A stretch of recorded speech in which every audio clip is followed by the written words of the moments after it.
de temática y me voy hasta el otro lado del plató, donde nos esperan nuestras invitadas.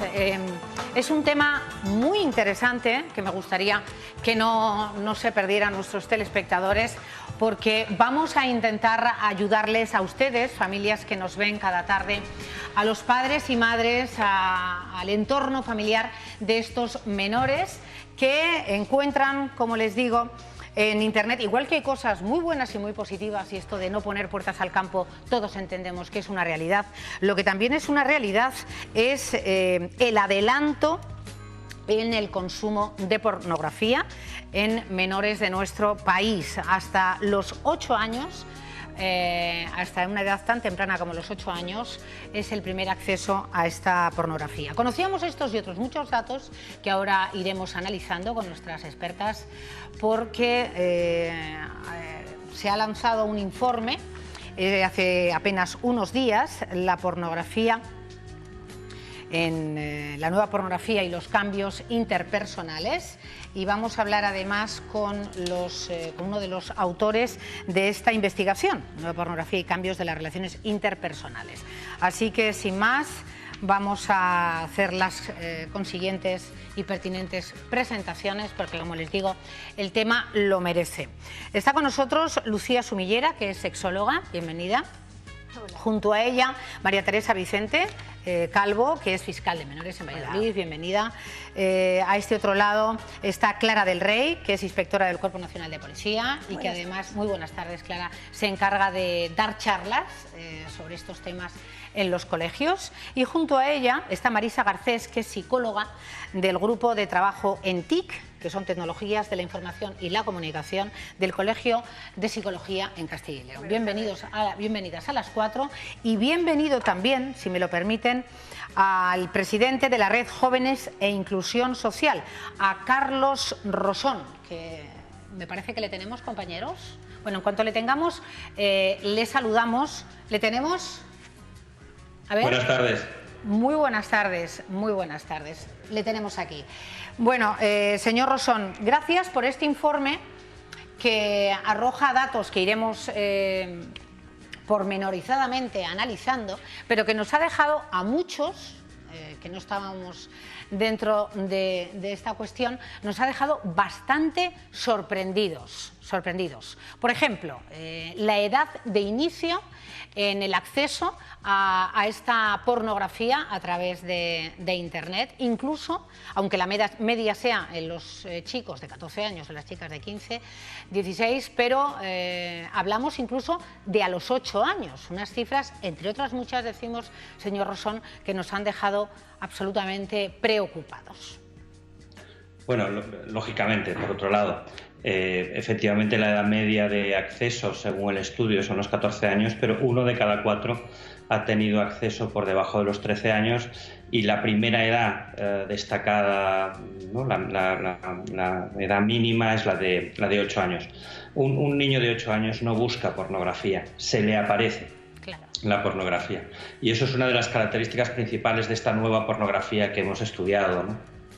Bueno, esa y otras muchas. Los peligros que los padres no llegan ni a vislumbrar. Los peligros no solo de ese acceso a tan temprana edad, sino las consecuencias de peligro para su salud, para su integridad, por supuesto psíquica, su educación, pero también física, al no saber lo que tenemos al otro lado. Sí, efectivamente, una de las características fundamentales de este estudio es que pone de manifiesto lo que llamamos y denominamos, queremos llamar, nueva pornografía. Claro. Es una pornografía gratuita, muy accesible, que parece garantizar el anonimato a la vez que permite mucha interactividad, porque estamos en el marco de una estrategia, de una táctica muy meditada para que llegue a la mayor cantidad de gente posible como vínculo hacia la prostitución.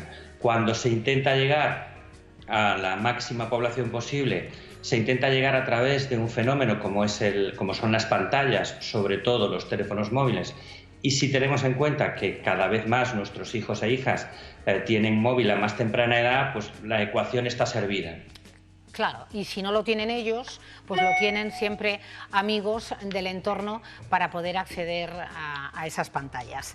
Efectivamente. Bueno, claro, seguiremos hablando, señor Rosón, me gustaría que estuviera ahí porque es muy, muy interesante y es coautor de este informe que yo creo que era una necesidad. Teresa. Pues sí, verdaderamente lo era porque abarca además muchísimos puntos de vista diferentes. El punto de vista educativo, que a mí como fiscal de menores lógicamente me preocupa muchísimo. El punto de vista, como tú muy bien has dicho, de la posterior evolución y de las consecuencias, que creo que es muy importante que analicemos hoy. No solamente es el consumo por sí mismo, sino qué pasa con estos menores que a tan precoz edad se encuentran, porque efectivamente no lo van buscando, es imposible, pero se lo encuentran. Y cuando uno se lo encuentra, empieza a desarrollar ya unas consecuencias negativas de no entender el sexo, de utilizarlo, banalizarlo, de no utilizar métodos anticonceptivos, de las enfermedades como consecuencia de relaciones sexuales sin protección, que han crecido muchísimo en menores también. Y, como no, el punto de vista jurídico, penal, de lo que hay detrás de toda esta pornografía y también pornografía infantil vendida, es decir, y delitos que cometen también los menores. Claro. Es que mediante el uso de las redes. Ahí está, ¿no? Por tanto, hay muchos elementos interrelacionados entre sí. Creo es un tema absolutamente de sumo interés para los telespectadores y me gustaría que sacaran después de este tiempo en el que nuestros expertas van a valorar y a evaluar esos datos, que sacaran consejos prácticos, ¿no? Sobre todo de prevención, claro, pero una vez que ya sabemos y somos conocedores de esa realidad de nuestro hijo, que a lo mejor hasta este momento no podemos pensar que están inmersos en estas situaciones tan delicadas, ¿cómo actuar? 5 puntos para poder actuar. Como sexóloga, Lucía, a ti sé que no te ha sorprendido absolutamente nada este informe. Eso Algunos decir, estamos asombradísimos, sí, pero a yo muchos creo de vosotros no. Cuando me llamaste y tú con todo el escándalo, pues fíjate, date cuenta. Claro, mi primera respuesta a lo mejor fue un poco bruta. Fue decir, pues es que a los sexólogos esto no nos pilla de nuevas. De hecho, hay un sexólogo en Avilés que lleva ya años hablando sobre cómo la pornografía influye en los jóvenes y el uso que hacen de ella. Realmente la responsabilidad no es de los menores. La responsabilidad es de los padres educadores, que no hacemos educación sexual. O sea, no solo los padres, porque yo como sexóloga quiero hacer educación sexual y a nivel privado los coles no van a pagar, o muy pocos coles pagan a nivel privado. Entonces tienes que ir a través del ayuntamiento. Y el ayuntamiento tiene sus partidas presupuestarias, que algo destinarán a educación sexual. Pero evidentemente ellos tampoco pueden hacer Milagros, mucho. ¿no? Claro. ¿Y qué institutos entran en esa educación? ¿Qué cursos entran en esa educación? Porque nunca es primaria y estamos hablando de niños de 8 años que están en educación primaria. Es que estamos un poco fuera de lo que es la realidad, ¿no? Es que es verdad. Un poco. Un poco. Los padres somos los últimos en enterarnos de lo que hacen Eso siempre. Hijos. Siempre vamos por detrás, lamentablemente. Yo hay una actividad que hago mucho con los niños en primaria, cuando tengo la suerte de poder entrar en primaria, y es un buzón de dudas. Entonces ellos hacen sus preguntas, algo que no haya quedado claro de los contenidos que ya he explicado, cosas que no se atrevan a preguntar en público, y quedan recogidos. Y muchos padres fliparían de lo que preguntan sus hijos, que supuestamente no tienen idea de nada. Claro. Señor Rosón, al hilo de lo que decía la sexóloga, según el estudio, el 80% de los jóvenes afirma no haber recibido una educación sexual satisfactoria. Vamos a pensar que algo pueden haber escuchado o bien en los centros escolares o en casa, pero sin duda insatisfactoria. 80%. Sí, el 80%. Acumulamos ahí los que no han tenido educación afectivo-sexual y aquellos que dicen que esa educación afectivo-sexual no le ha servido. Y es un dato que tenemos que complementar con el hecho de que 7 de cada 10, cuando tienen alguna duda alrededor de la sexualidad, acuden a Internet, donde efectivamente aparece de nuevo esa nueva pornografía. O acude a amigos, que la principal fuente de información de esos amigos vuelve a ser Internet. Por lo tanto, tenemos un reto ahí complejo. Tenemos una pornografía que es muy agresiva. Insisto, nosotros le denominamos nueva pornografía porque propone unas relaciones interpersonales que cosifican a la mujer, que ya contiene elementos vejatorios y violentos, sí, además que propone un modelo. Claro, eso es un tema que ahora vamos a tratar de forma más específica, porque yo creo que lo merece. Hay que educar sexualmente en libertad y en libertad de género. Y claro, luego de ahí, pues las situaciones que estamos viviendo también y que conocemos todos, que saltan a los medios de comunicación, donde hay esas relaciones sexuales vejatorias, de violencia, las denominadas manadas, tratamiento violento entre varias personas. En fin, es que yo creo que eso sí que merece también, señor Rosón. Si me permite, hablan el resto de invitadas y volvemos a ello. Marisa, hablando justamente de esto último y de temas en torno a ese mal tratamiento y conocimiento de lo que es la sexualidad real, no la que nos viene dada. Claro, es que ese es el tema, que los chicos a esas edades que todavía no están maduros como para valorar lo que están viendo, están recibiendo unos modelos, unos patrones de comportamiento totalmente insanos, en los que, como comentaba, están utilizando a la mujer como una cosa con la que puedes hacer lo que quieras. Claro. Además, no solo los chicos, las chicas también ven esos modelos y toman ese patrón también de sumisión, de no importa lo que yo quiera, no importa mi deseo, lo que me guste, lo que no. Lo importante es que el hombre disfrute y haga conmigo lo que quiera. Entonces, claro, el problema es cuando vienen chicas que piensan que eso es lo normal. Y no se plantean, porque no tienen capacidad, no tienen criterios, lo comentábamos antes, no tienen valores. Estamos un poquito faltos de valores, de criterios para saber qué es lo que quiero hacer y cómo quiero hacerlo, qué es lo que me guía, ¿no? Bueno, es que, entonces, claro, Clara, es tremendo, ¿no? Clara del Rey, el concepto que están tomando y que tienen buena parte de los adolescentes y de los jóvenes de este país. Realmente aquí, bueno, en el estudio se les ha preguntado a los jóvenes lo que opinan y demás. Yo creo que lo que tenemos es un desconocimiento de cómo lo están viviendo ellos y qué creen que es eso. Yo creo que es un error. Ellos creen que eso es lo normal, estadísticamente, o sea, es lo que ven. Como decía ella, es lo que van a tratar de reproducir. Y en cuanto a la educación sexual, afectivo-sexual, yo creo que el problema quizá ahora es que lo afectivo está un poco separado de lo sexual, por lo que me cuentan cuando voy a los centros educativos y demás. ¿Hay interacción? ¿Hablas, Clara, con los chavales? ¿Te cuentan? A ver, ¿se abren? Cuando nosotros damos las charlas dentro del plan director o dentro de Ciberexperto, todo lo que pretendemos es concienciar sobre su intimidad, su respeto a sí mismo, su autoestima, que es muy importante, porque en muchos casos la gente dice, es que es lo que tengo que hacer, es lo que se espera de mí. Están muy condicionados porque creen que es lo normal. Por el resto del grupo. Por el resto del grupo, pero el resto de la sociedad. O sea, si es lo que han visto, pues esto es lo que hay que hacer. Y a mí me contaban recientemente que, bueno, pues una forma de ligar que a mí pues eso, un chico que conoce a una chica, le dice que el otro le gusta, quedan, se van y ya estoy aquí, pim, pam, y luego siguen. No hay más conocimiento, es una cosa como muy...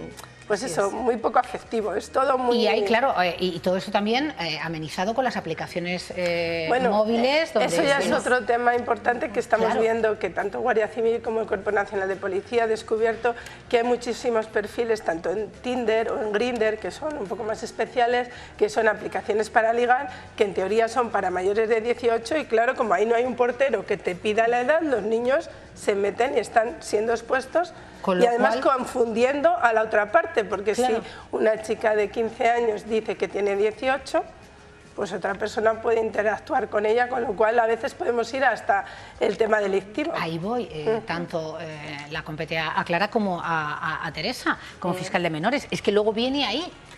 Pues sí, evidentemente. El poder ser objeto, activo, pasivo, o pasivo, de esa, o ambas cosas a veces a la vez. Sí. Pues mira, la verdad es que es así, esta es la realidad que nosotros vemos todos los días.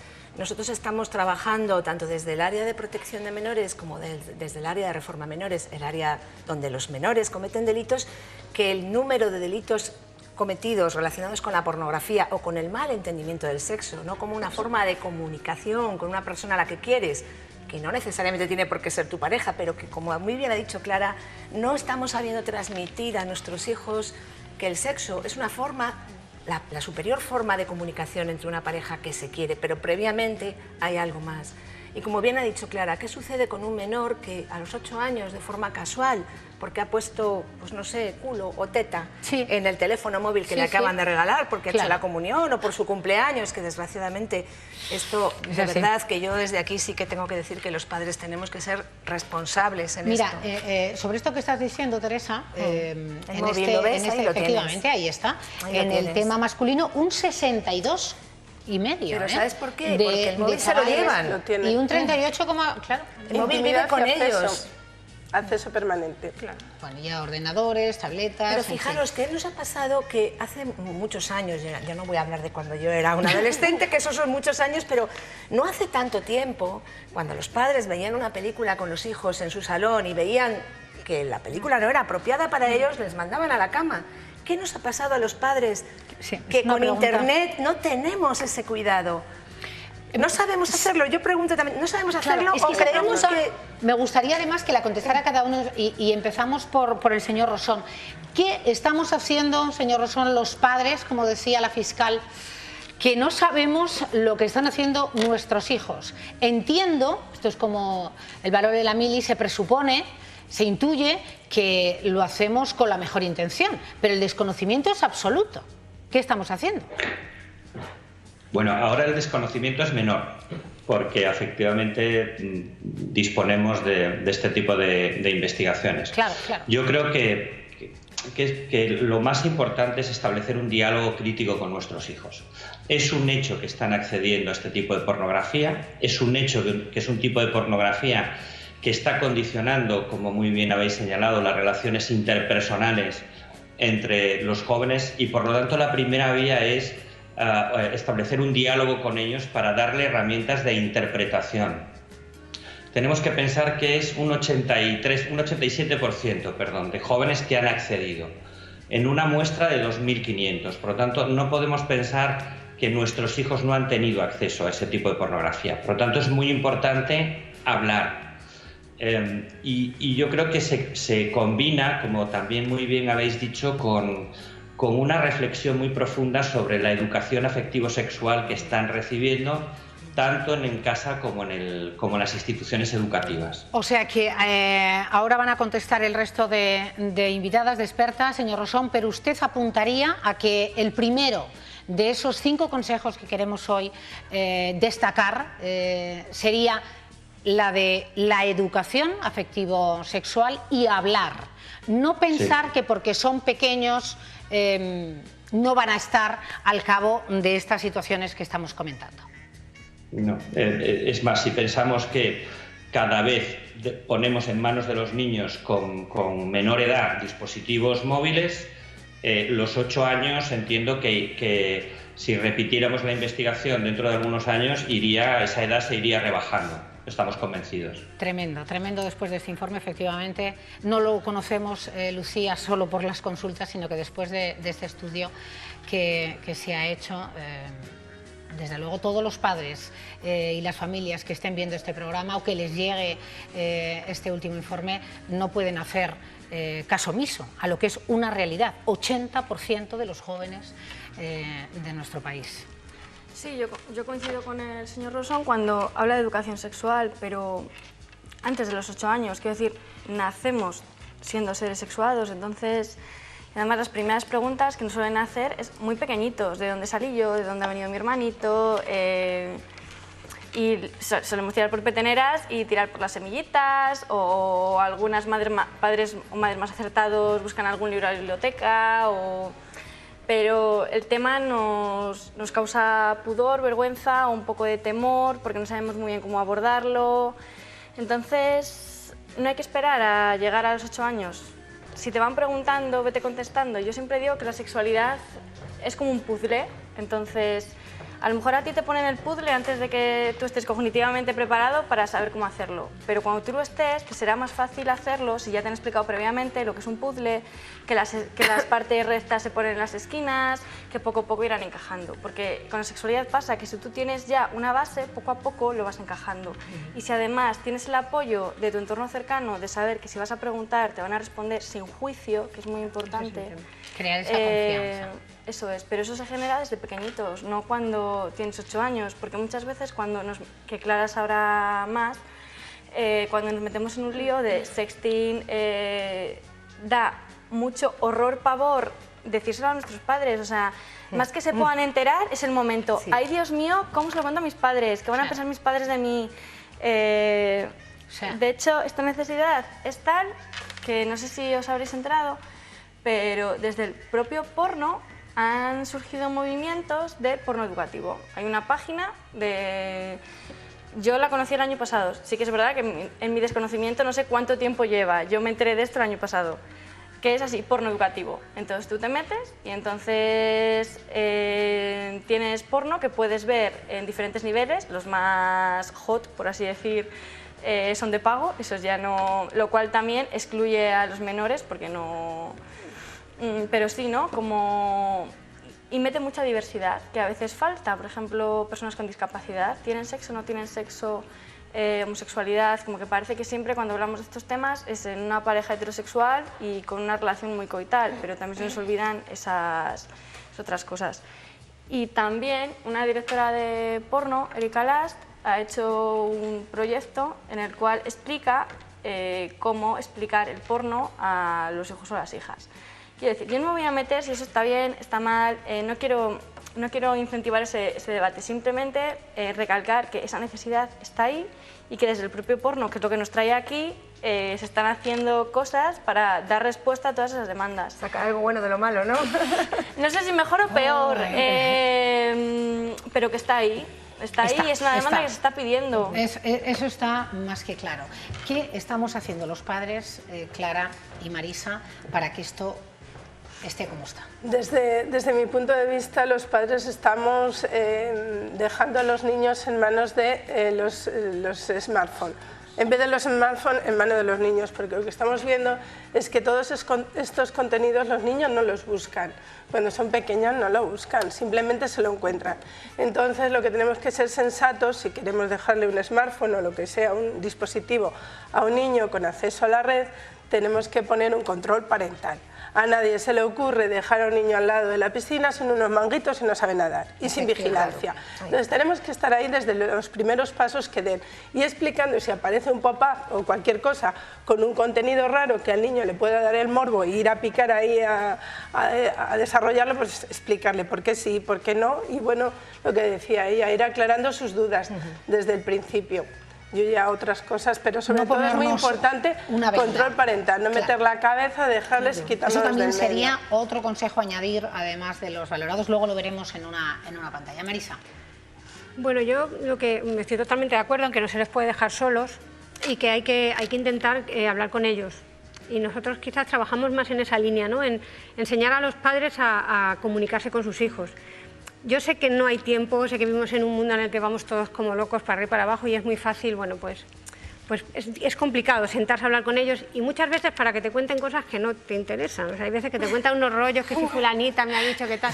Ya, pero es que si no tenemos tiempo para escuchar esas, entre comillas, tonterías para ellos, que para ellos son muy, o sea, para nosotros, para ellos son muy importantes, mucho menos nos vamos a sentar a hablar de sexo, porque eso genera más pudor. Pues entonces, hoy hay que crear ese... estamos hablando de ello. Volveremos con el señor Rosón. También tenemos a Manuel Ransán, que es coordinador del área de menores de INCIBE, que entrará a la vuelta de una pausa. El tema de hoy, la nueva pornografía, este nuevo informe que conocíamos con unos datos absolutamente sorprendentes. Hablaremos de ello.